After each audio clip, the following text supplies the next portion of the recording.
Glória a Jesus. Amém, irmãos? A graça e a paz do Senhor Jesus a todos. Amém? Mais um culto de doutrina. E hoje eu quero encerrar o nosso estudo, o nosso ensino sobre a expiação específica, ou limitada, como alguns queiram chamar, ou particular. Então essa é a terceira mensagem e eu quero hoje encerrar esse estudo. Então não vamos mais falar sobre esse tema tão cedo. Por isso eu pedi que os irmãos trouxessem perguntas, trouxessem suas dúvidas, para a gente poder esclarecer aqui. Então essa é a chance que você tem, certo? Aí depois que termina, as pessoas me procurarem, não, faça a pergunta aí, para tirar a dúvida também dos outros, porque às vezes a sua dúvida é a dúvida de outras pessoas. Então, para evitar que fiquem depois me procurando com as mesmas perguntas ou interrogações, faça a pergunta ao público, e aí a gente vai poder tirar as nossas dúvidas. Amém? Fico triste, porque eu vejo hoje um bom número de irmãos que eu não vi nas duas primeiras sextas-feiras. E aí talvez o que eu fale hoje, você não vai entender, porque você não pegou o início do estudo. Mas eu te aconselho a você pegar depois com o irmão Renato, as duas primeiras sextas-feiras que eu estive aqui ministrando sobre este assunto. Expiação limitada, ou específica, ou particular, como queira chamar. Essa doutrina fala da regeneração, por quem Cristo morreu. Essa é a doutrina ensinada na igreja cristã evangélica. Infelizmente, ela tem sido abandonada e esquecida e até deturpada, principalmente depois da doutrina da prosperidade. Aí foi que o negócio ficou avacalhado mesmo e hoje nem se prega mais sobre doutrina nenhuma. Hoje nem existe mais doutrina nas igrejas. Os crentes crescem como cresce batata na roça. Só misericórdia. E eu fico triste, irmãos, quando tem um culto de doutrina, onde os irmãos deveriam se preparar, se alicerçar para responder acerca da fé, mas aí não tem resposta para quem interroga, não sabe combater as heresias, ou então ficam só questionando, mas também não tem uma resposta, não tem uma solução para a sua própria vida, quando deveriam estudar e aprender no culto de doutrina, pelo menos. Então, hoje se encerra o estudo, expiação limitada. Amém? E hoje eu fiquei de nós detalharmos, fazer um estudo detalhado sobre João 3,16. Então, abra a sua Bíblia. Evangelho, segundo escreveu João, capítulo 3. Como eu falei nas outras sextas-feiras, é um versículo muito conhecido, principalmente nos cultos evangelísticos, mas é um pouco estudado. Na verdade, eles não conhecem o profundo desse texto. João 3, verso 16. Amém? Posso ler? Porque Deus amou o mundo, ou tanto amou o mundo, de tal maneira que deu o seu Filho unigênito, para que todo aquele que nele crê não pereça, mas tenha a vida eterna. Porque Deus tanto amou o mundo, que deu o seu Filho unigênito, para que todo o que nele crê não pereça, mas tenha a vida eterna. Amém? Vamos orar. Senhor Deus, dai-me a graça, Senhor, agora, a sabedoria que vem do alto, para ministrar, ó Deus, ao teu povo e todos aqueles que irão escutar, Senhor, essa mensagem. De mim eu não tenho nada, se não vindo do alto. Preciso, ó Pai, da tua sabedoria, da tua revelação, da tua unção, da minha graça de falar, ó Deus, ao coração da tua igreja, do teu povo, trazendo edificação e vida, ó Pai. eu te peço também, abra o entendimento de cada um deles. Dá eles a graça, Pai, de ser revelado as verdades da Tua palavra, Pai, e assim sermos livres para a Tua glória e para o Teu louvor, em o nome do Senhor Jesus. Amém, irmãos? Eu não vou voltar atrás em tudo aquilo que eu falei, certo? Então, quem perdeu tem a chance de pegar a gravação, está gravada as 2 sextas-feiras, ficaram assim, muito explicado, eu tive revendo, escutando novamente os estudos das sextas-feiras que passaram, ficou muito bom, muito esclarecedor, tanto que não teve pergunta no final, não teve pergunta, e deixo claro mais uma vez, se você não crê nessa doutrina, não tem problema, você não vai perder sua salvação. Primeiro porque eu creio que a igreja não perde salvação, não é que você não seja crente, né? Seja um bode dentro da igreja, aí é outra coisa. Mas, pastor, eu não creio, não tem problema, irmão. É o que a Bíblia ensina, é o que eu prego é a verdade, eu prego aquilo que a Bíblia ensina. Agora eu te desafio a você defender o que você crê. Eu te desafio a você ter argumentos bíblicos. Não porque alguém falou, não porque você foi criado ouvindo isso, mas se você tem argumentos da Bíblia, para que você defenda aquilo que você crê. Então, se você questiona, se você duvida, se você não crê, pois afia a sua espada, para que você tenha argumentos. Agora, esteja disposto a ceder. Se você é um estudioso, é alguém que quer conhecimento da verdade, tem que estar aberto para a verdade. Eu não posso, com o meu orgulho, meu conceito e preconceito, me prender em uma mentira só porque eu sou orgulhoso. E não dar o braço a torcer para a verdade. Eu espero que hoje, no último estudo, o Espírito Santo possa iluminar a mente daqueles que ainda não quiseram aceitar. Até sabe que é verdade, mas porque uma palavra dura, não está acostumado a ouvir, e é duro de engolir, e é duro mesmo. Essa doutrina, ela é dura de engolir, mas é a verdade. Isso aí ninguém pode escapar, não. É a verdade. O que nós temos ouvido muitas vezes, João 3,16, é assim. Como é que as pessoas decifram esse versículo? Muitas igrejas fazem isso. O que é que eles ensinam? O seguinte: amor. Deus tem tal anseio natural pelo bem de todo mundo. É isso que é ensinado. Deus ama a todo mundo. E quando eu falo todo mundo, é toda a raça humana, de todas as eras, vivos, mortos, os que ainda vão nascer, os que estão no inferno e os que estão no céu. Deus os ama. Deus os amou. Por isso Deus enviou. É isso que essas pessoas ensinam e têm ensinado por aí.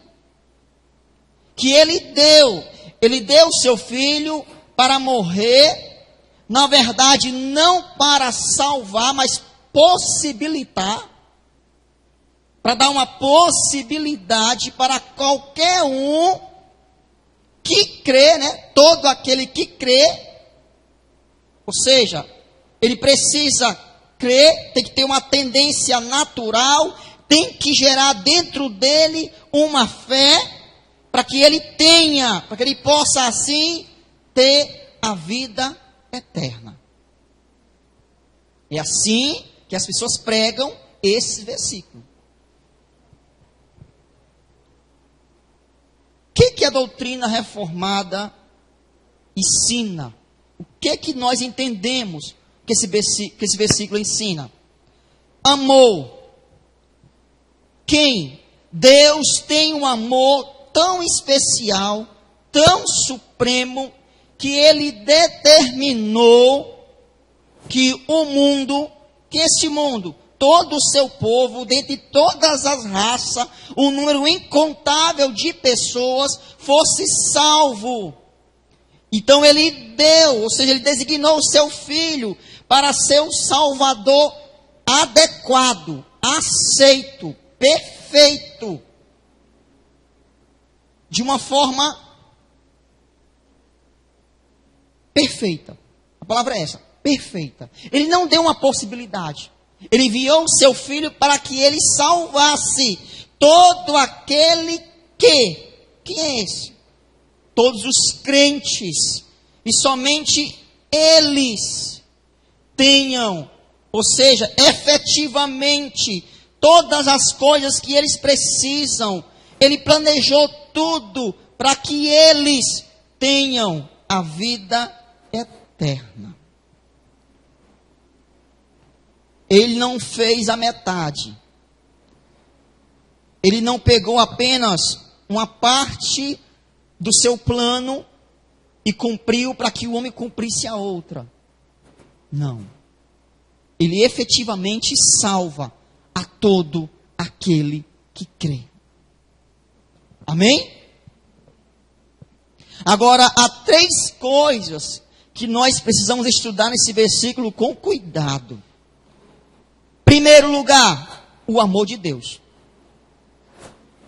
Em segundo lugar, o objeto do amor de Deus, que aqui nesse versículo é chamado de mundo. Não é assim? Mundo. O objeto do amor de Deus é o mundo. E aí nas 2 sexta-feiras eu bombardeei em cima disso. Então não vou voltar atrás não. Eu já falei sobre vários versículos que falam essa palavra mundo, que tem no mínimo 5 sentidos. 5 sentidos. Não, eu até repeti, não se deixe enganar pelo som da palavra mundo, como se esse mundo fosse todos os homens, indiscriminadamente, sem exceção. Tome cuidado.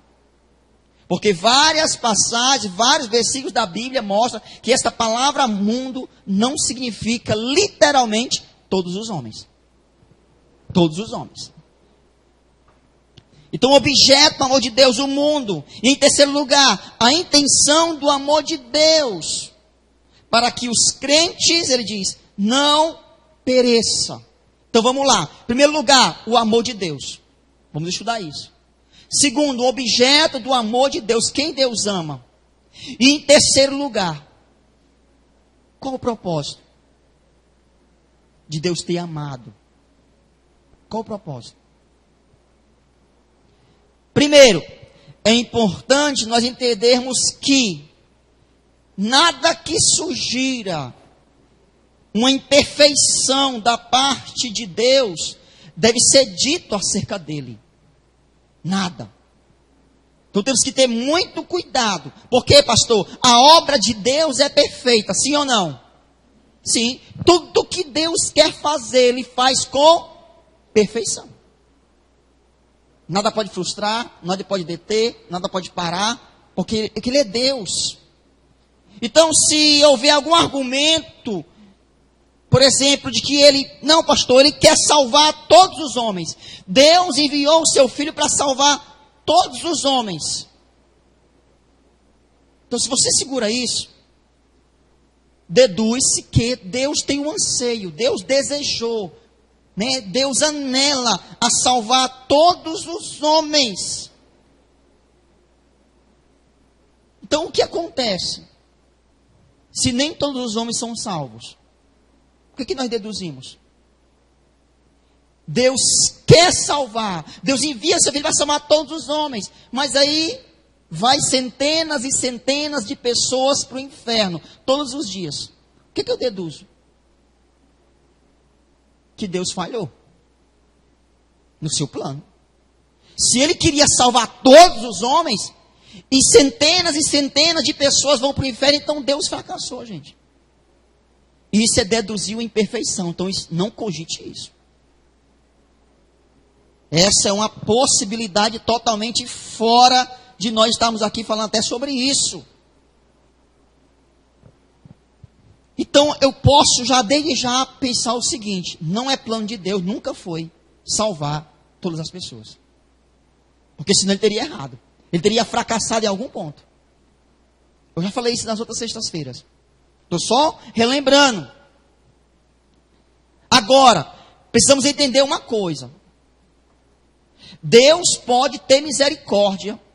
Deus pode ser paciente. E você vai encontrar vários versículos que eu não anotei aqui, onde Deus diz que Ele tem paciência, que Ele tem misericórdia, que Ele é longânimo. E tantos outros adjetivos que Deus expressa ou é para com esses homens, para com todos os homens, mas nunca, nunca em lugar nenhum que Ele ama a todos os homens. E por que esse versículo, alguns ensinam que é todos os homens? Só nesse versículo. E nenhum outro lugar tem base para isso. Por quê? Vou meditar sobre isso. Primeiro, o amor de Deus é um ato livre da sua vontade. Deus ama quem Ele quer. Quem aqui obrigou Deus a lhe amar? Ou quem aqui fez algo para que Deus lhe amasse? Levanta a mão. Quem aqui atraiu o amor de Deus? Nas canções, né? Hã? O que você fez para atrair o amor de Deus? Nada. Nada. Porque o amor de Deus não é como o amor humano, que é atraído por uma afeição, ou física, ou intelectual. Nada. Ele simplesmente nos amou. É um ato livre de Deus. Não é uma emoção produzida nele por algo que nós tínhamos feito, ou por um estado onde nós nos encontrávamos. Não, pastor, Deus me amou porque eu era miserável. Se você acha isso, então Deus tinha que amar também os anjos caídos. Porque o estado dos anjos caídos é de miserabilidade. Sim ou não? Sim. Eles também pecaram e caíram. E nem por isso a Bíblia diz, em canto nenhum, que Deus amou os anjos que caíram.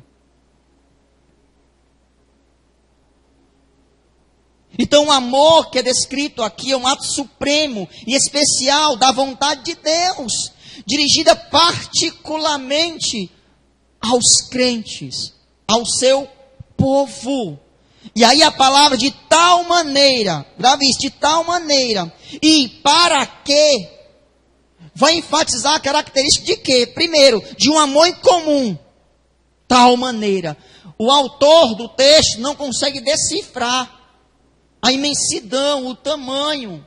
Então ele diz de tal maneira. E essa palavra para quê? Fala do propósito do amor. Para quê? Para salvar os que estão perdidos, crentes, da perdição. Então, este amor não pode ser uma afeição comum por todos os homens, que igualmente perecem. Não. Porque Ele não salvou a todos. Ele só salvou alguns. Agora, uma verdade é inegável. Deus quer o bem de todo aquele que Ele ama. Todos aquele que Ele ama. E todos aqueles que Ele ama, Ele faz o bem. E age de forma efetiva para salvar. O mesmo amor que levou a dar o seu Filho Jesus Cristo, faz com que Ele dê também todas as outras coisas necessárias a esses. A Bíblia diz, aquele que nem mesmo seu próprio Filho poupou, antes o entregou por todos nós, como nos não dará também com Ele todas as coisas? Romanos 8, 32. Então existe um amor especial de Deus. E este amor, portanto, é por aqueles que recebem esta graça, esta glória. Vamos julgar. Vamos lá, julgue comigo. Vamos para o racional. Pode o amor de Deus, que deu o seu Filho, ser estendido como um sentimento de boa vontade para com todos em geral? Se centenas e milhares de pessoas estão perecendo, caminhando para o inferno?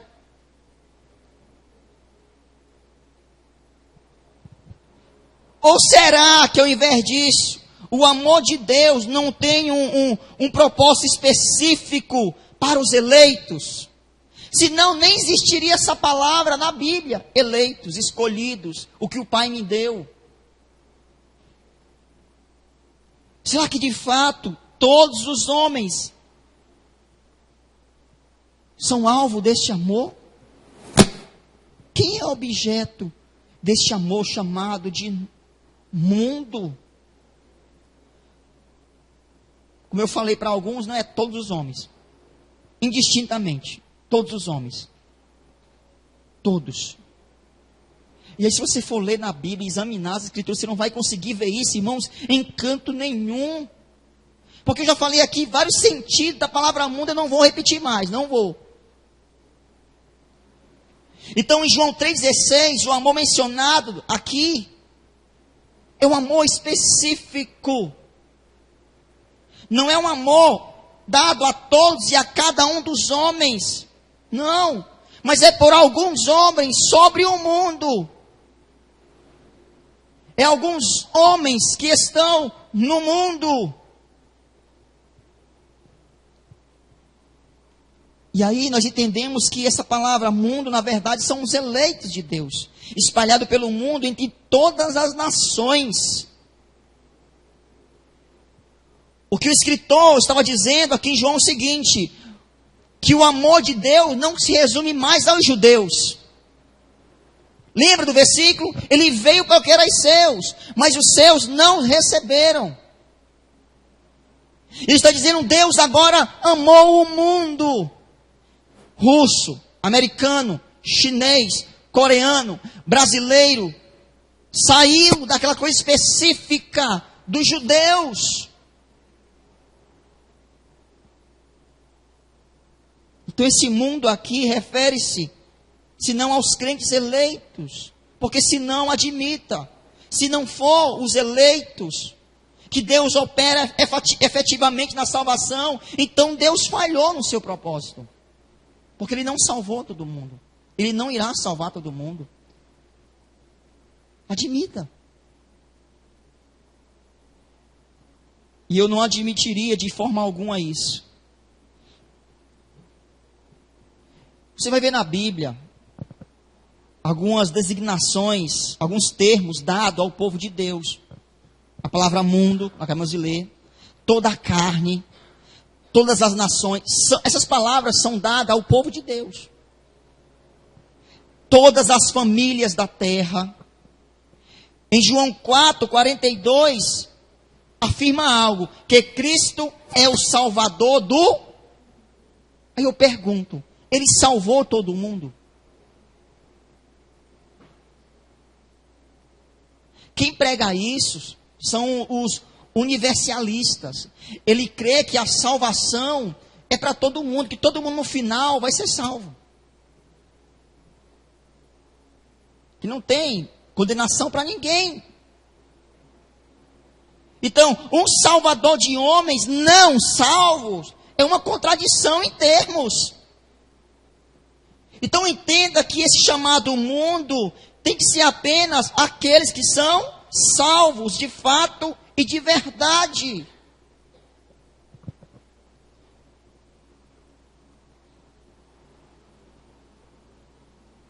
E aí você vai ver, pastor, então por que a Bíblia chama os crentes, os eleitos de mundo? Primeiro, para distinguir dos anjos, para rejeitar a jactância dos judeus, se dizia só eles povo de Deus, para distinguir da velha aliança, da nova aliança, que agora todas as nações do mundo se tornariam objetos de Cristo, do amor de Cristo,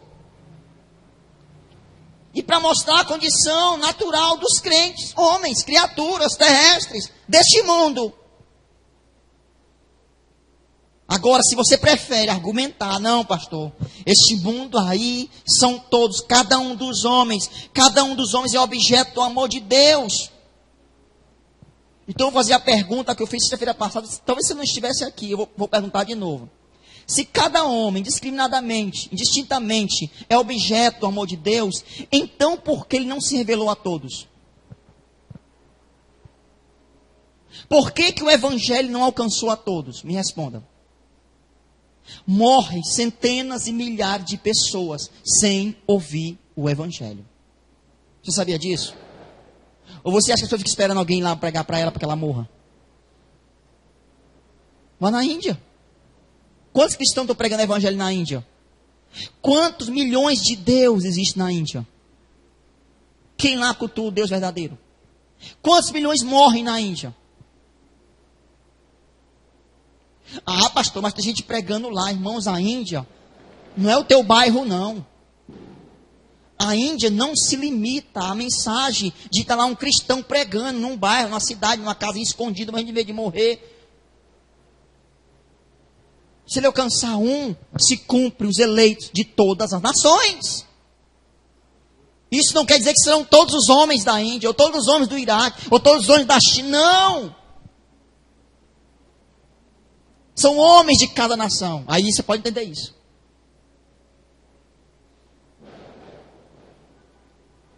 Então entenda. Por que não se revela a todos? Porque é muito estranho que Deus desse seu filho para eles, né? E no entanto nunca lhe falasse desse amor. É muito estranho.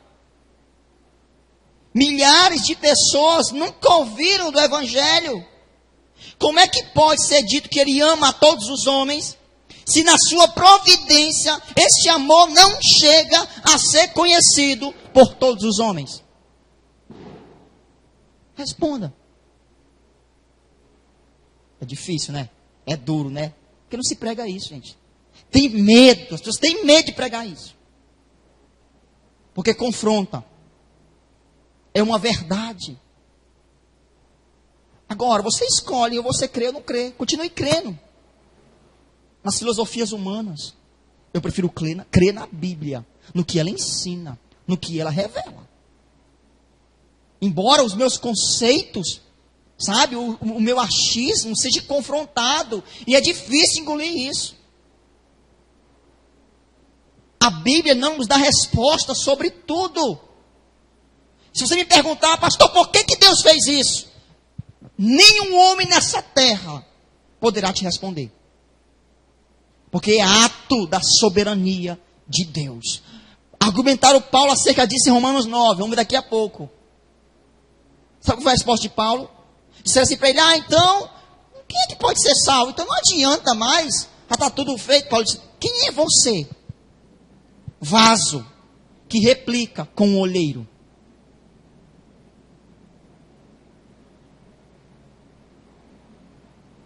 A nossa mente finita não consegue compreender os planos de Deus. Nós resumimos o plano de Deus no nosso tempo, no nosso espaço. Deus é maior que o nosso tempo e o nosso espaço. Tem coisas que aqui a nossa mente não se encaixa. Vou lançar só mais uma para você. Onde é que se encaixa a soberania de Deus e a livre agência moral do homem? Como é que eu prego que Deus é soberano e guia o homem, controla o homem? Eu dei até um exemplo de Faraó, que Deus endureceu o coração de Faraó. A Bíblia diz que Deus endureceu o coração de Faraó. Isso é soberania. Mas ao mesmo tempo, a Bíblia diz que Faraó endureceu o seu. Como é que pode? Isso é mais profundo que isso que eu estou ensinando para vocês. Eu vou ensinar um outro dia. Deus não força ninguém. Deus não agride a moral do homem. Sabe o que aconteceu? Deus deixou e deixa o homem agir. pela sua natureza. Deus forçou Faraó? Não. Faraó já era orgulhoso, soberbo. Faraó se achava um Deus. Se achava um Deus, sim ou não? Pronto, está aí a resposta. Deus apenas usou o que Faraó já era.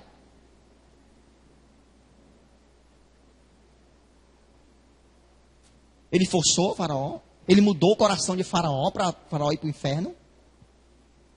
Não. E aí é complicado a gente encaixar isso. Mas são duas verdades. É como uma linha de trem. Já viu a linha de trem? Tem dois paralelos, sim ou não? Sim.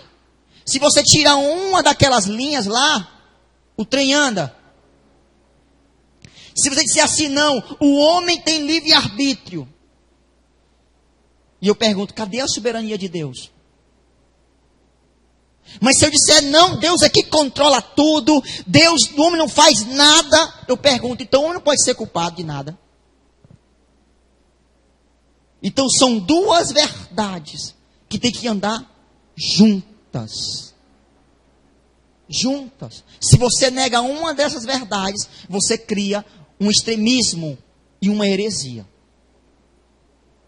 Agora, se você me perguntar quem é mais livre, Deus ou o homem? Se você me perguntar quem é mais poderoso, Deus ou o homem? Se você me perguntar quem decide no final, é Deus ou é o homem? Eu tenho uma resposta para você. Eu acho que você também tem. Agora, como conciliar isso? Só na eternidade. Eu não estou aqui para tirar todas as tuas dúvidas sobre essas coisas difíceis, não. Eu só posso falar daquilo que a Bíblia revela. O que está oculto pertence a Deus, irmãos. A Deus. E lá naquele dia, quando nossos corpos foram transformados, como nós chegarmos a ser igual a Ele, aí nós entenderemos. Amém, irmãos? Glórias a Ele. Glórias a Ele. Então tudo isso é muito estranho. Um Deus que ama a todo mundo, mas não providencia a todo mundo. Então finalmente mundo não pode significar todos e cada um dos homens, ao menos que estejam dispostos a admitir algumas coisas. O que, pastor? O amor de Deus em relação a muitos é em vão. Porque eles perecem. Eles perecem. Se nós cremos que o amor de Deus é para cada um dos homens, então Cristo foi enviado em favor de milhões que jamais o conheceram. Então temos que admitir que Deus muda seu amor para abandonar aqueles que perecem no inferno. Deixa eu fazer uma pergunta difícil para você. Você que crê que Deus ama todos os homens. Quando Ele lança o homem no inferno, Ele continua amando o homem? Ou Ele recolhe o seu amor? Você não crê que Deus ama todos os homens? E quando Ele lança esse homem no inferno, quer dizer que é Ele que lança. Ele continua amando aquele homem lá. E Deus, eu te amo tanto, meu filho. Eu te amo tanto. Ou você crê que Ele ama e salva os eleitos? Ou você crê que Ele ama e manda o objeto de seu amor para o inferno? Responda, é prático. É prático assim. São perguntas que não fazemos e somos levados por ventos de doutrinas. É duro. Talvez depois desse sermão vai acontecer o que aconteceu com Jesus. Tinha uma multidão, Senhor Jesus de fé, sumiu todo mundo. Que sermão duro, pastor Jesus. E vocês querem ir também? É duro. Mas é melhor a verdade como espada do que a mentira como Maria mole.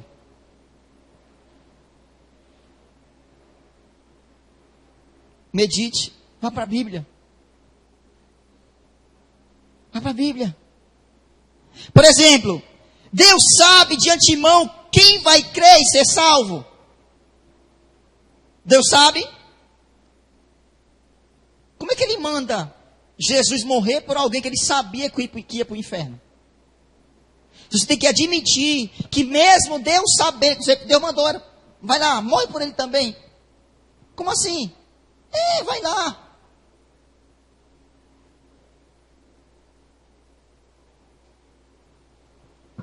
Isso é um absurdo. Mundo só pode significar uma coisa: aquelas pessoas espalhadas pelo mundo que são os eleitos de Deus.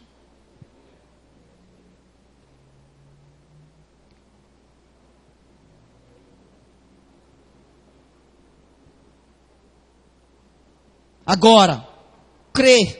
Claro que todos os eleitos de Deus chegam realmente a obter a vida que está no seu Filho Jesus através do ato de crer. Cada crente não vai perecer. É isso que ele está dizendo. Cada crente, cada eleito, os que creem, não vão perecer. Agora, se for alegado que Cristo morreu por todos e por cada um dos homens, e entretanto, nós agora aprendemos somente os crentes serão salvos.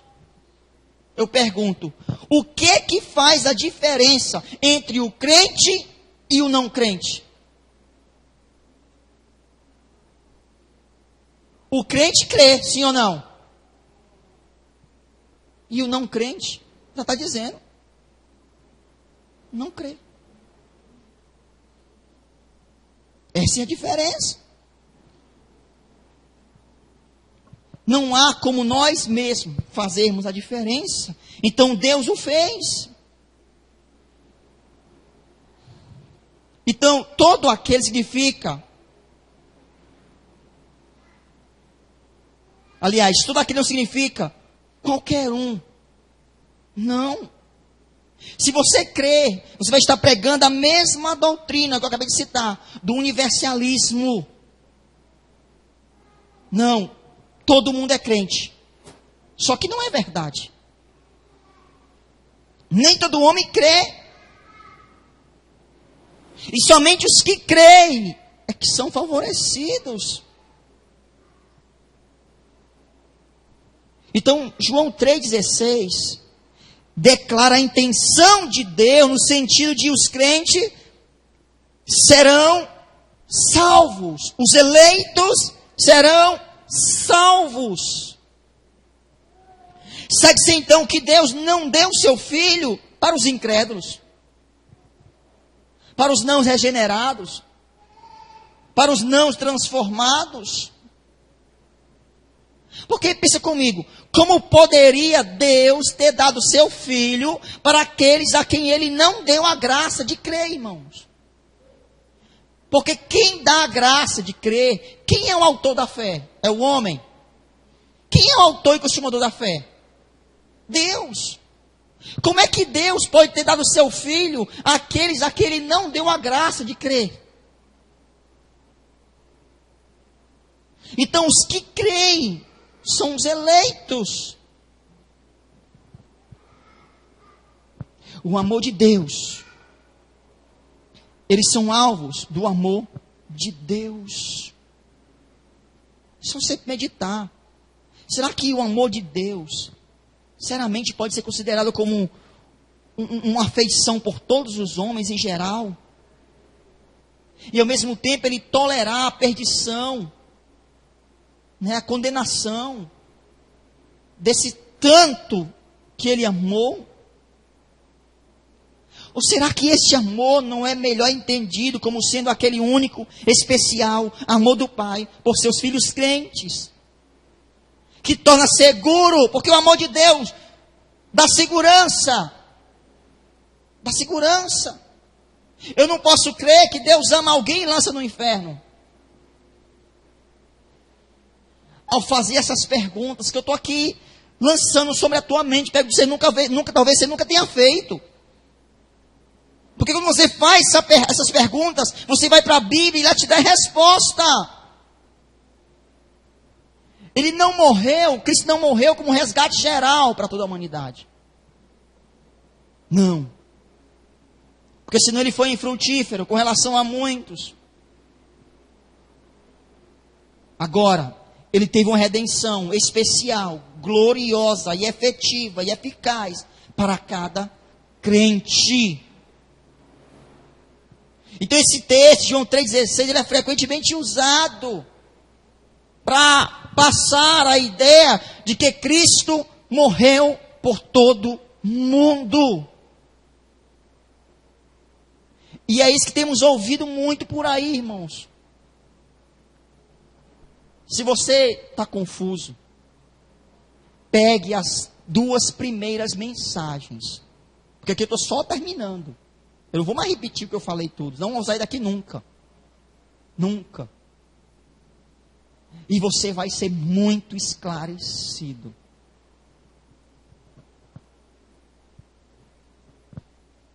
Quem aqui amou a Deus primeiro? Nenhum de nós. Na verdade, o mundo odeia Cristo. O mundo odeia a Cristo.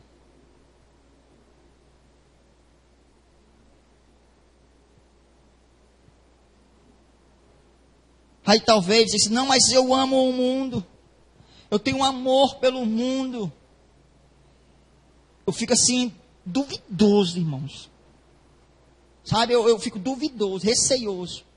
A pessoa diz assim, não, eu amo a humanidade, eu amo o homem.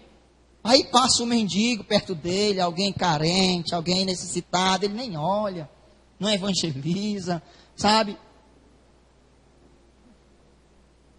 Temos que ter cuidado. Aí queremos ser mais amoroso do que o próprio Deus. E pregar uma mensagem assim, Deus ama todos os homens. Dá aquela impressão de que Deus, o amor de Deus é maior. Eu vou repetir o que eu falei, acho que foi domingo, lá na Taitinga. Nunca meça o amor de Deus por quantidade. O amor de Deus não pode ser medido pelo tanto de pessoas que Ele salva ou não salva. Nunca faça isso. Por quê? Se você disser, pastor, então assim Deus amou pouco. Porque Ele não salvou todo mundo, então Ele amou pouco. Blasfêmia. Porque João disse que Ele amou de tal maneira. E nem por isso Ele salvou todo mundo. Sabe como é que se deve medir o amor de Deus? Pelo que Ele fez na cruz. Por mim e por você. Porque se de repente, não, pastor, eu prefiro pregar que Deus ama mais, que Deus ama todo mundo. Eu pergunto, todo mundo tem um número X limitado, sim ou não? Todos os homens do mundo são contados, sim ou não? Claro que são, irmãos. Claro que são. Então você está limitando, de uma forma ou de outra, você está limitando o amor de Deus. Ou salvando só os eleitos, ou salvando todo mundo. Não meça o amor de Deus assim.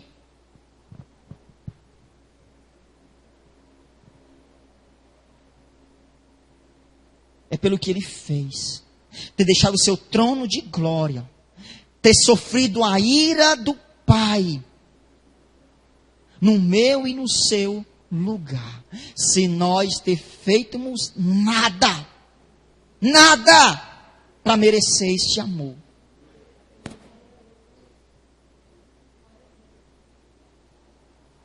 A verdade, o mundo odeia a Cristo. Aí muitas vezes diz assim, pastor, mas se eu fosse igual a Cristo, eu acho que o mundo me amaria. Já ouviu alguém dizer isso? Pastor, se eu fosse igual a Cristo, eu acho que o mundo ia me amar mais. Eu acho que eu ia conseguir, sabe, evangelizar mais, ajudar mais pessoas. As pessoas iam me receber, iam me abraçar, iam me compreender. Se eu fosse mais parecido com Cristo. Sabe o que ia acontecer? Adivinha? tu ia ser morto. É uma consequência natural. Quanto mais nos parecemos com Cristo, mais o mundo nos odeia. Não sei o que estou dizendo isso não. Foi ele que disse. Está aqui na palavra dele. A verdade é que o mundo matou a Cristo. Sim ou não? Não só os judeus, toda a multidão romana. Quanto mais nos parecemos com Cristo, menos amados seremos.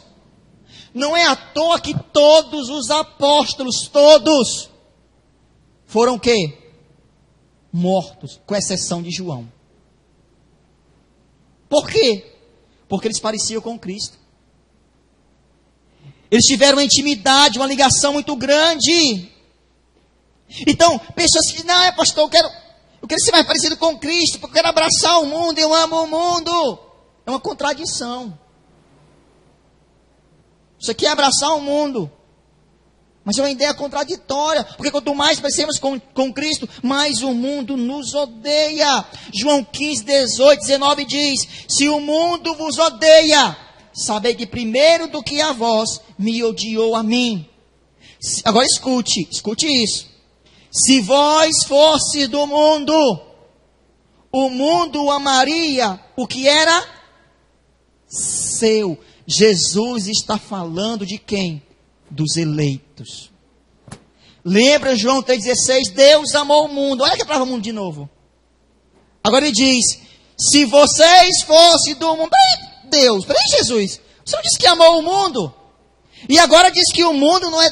Peraí, não estou entendendo nada. Você perdeu as outras aulas. O mundo nem sempre significa todos os homens. Este mundo aqui odeia Cristo. Este mundo aqui odiará os que são parecidos com Cristo. O mundo aqui ama só os que são seus. Ele diz: o mundo amaria o que era seu, mas porque não sois do mundo, antes eu vos escolhi da onde? Da onde, irmãos? Do mundo. Deus entregou ao Filho eleitos e fez deles ovelhas do seu pastoreio. É bíblico, irmãos. Eu não estou pregando nada que não esteja fora da Bíblia. E vou terminar agora. E a condenação é esta: que a luz veio ao mundo, e os homens amaram mais as trevas do que a luz, porque as suas obras eram o quê? Mas fique de pé.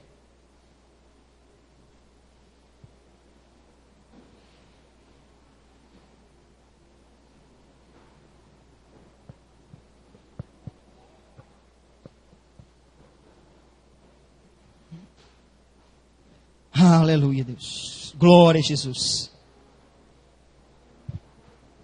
Ó Espírito Santo, não cabe a mim, ó Deus, convencê-los da verdade. Somente o Senhor tem o poder de convencer o homem do pecado, da justiça e do juízo.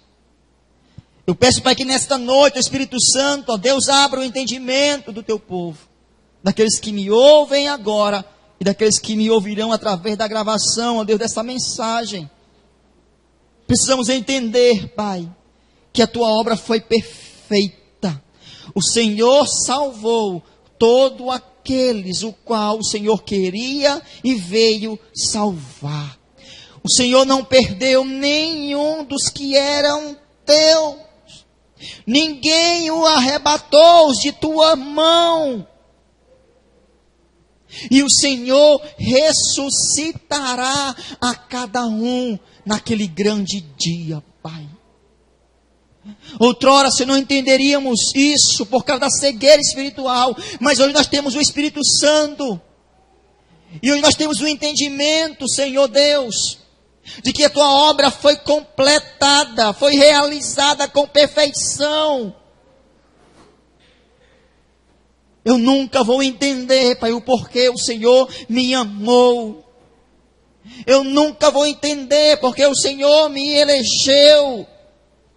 Eu só posso te agradecer, Pai, porque eu era e sou tão pecador como qualquer outro homem. Tantos que se salvam como os que se perdem. Não tinha afeição alguma. Simplesmente foi obra da tua graça soberana, do teu amor independente. Oh Deus, eu te louvo. E eu sei que o Espírito Santo, Pai, é capaz de falar aquilo que ainda não foi falado e trazer, ó Pai, a revelação plena daquilo, ó Pai, que ainda não foi entendido. Sei que Tu é poderoso, ó Pai, para fazer muito mais, muito mais. Continua, Pai, depois desse estudo, a despertar a Tua igreja, a levá-los a compreender e a buscar o pleno conhecimento da verdade. Pois Tua palavra diz, em Romanos capítulo 9, como está escrito: amei a Jacó, mas rejeitei a Esaú. Em algumas traduções tem: odiei Esaú. Então questionaram Paulo e disseram: então o que diremos? Acaso Deus é injusto? Ele responde: de maneira nenhuma. Pois ele disse a Moisés: terei misericórdia de quem eu quiser ter misericórdia, e terei compaixão de quem eu quiser ter compaixão. Verso 16, portanto, isso não depende do desejo ou do esforço humano, mas da misericórdia de Deus. Mas da misericórdia de Deus. Algum pode dizer então, então por que Deus nos condena? Então por que Deus nos culpa? Por que resiste à vontade de Deus? É o mesmo argumento que muitos têm usado hoje. Está aqui no versículo 19. Então Paulo diz: mas quem é você, homem, para questionar a Deus? Acaso aquilo que é formado pode dizer ao que o formou: por que me fizeste assim? O oleiro não tem direito de fazer do mesmo barro um vaso para fins nobres e outro para uso desonroso?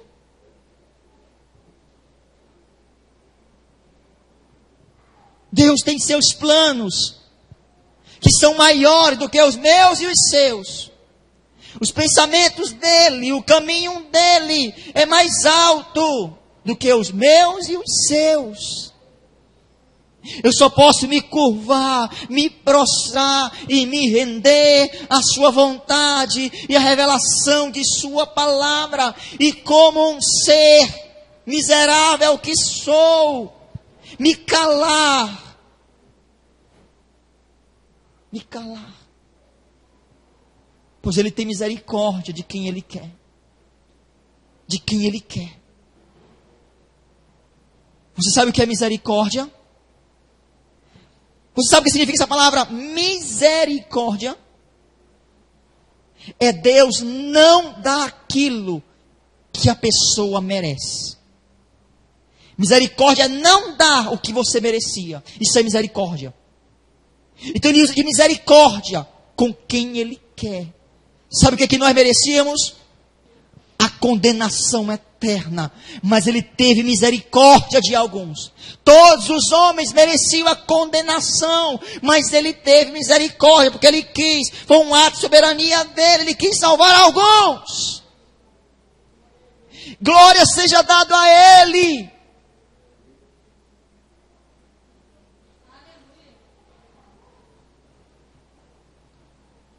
Pastor, por que Ele não salvou todo mundo? Pergunta a Ele.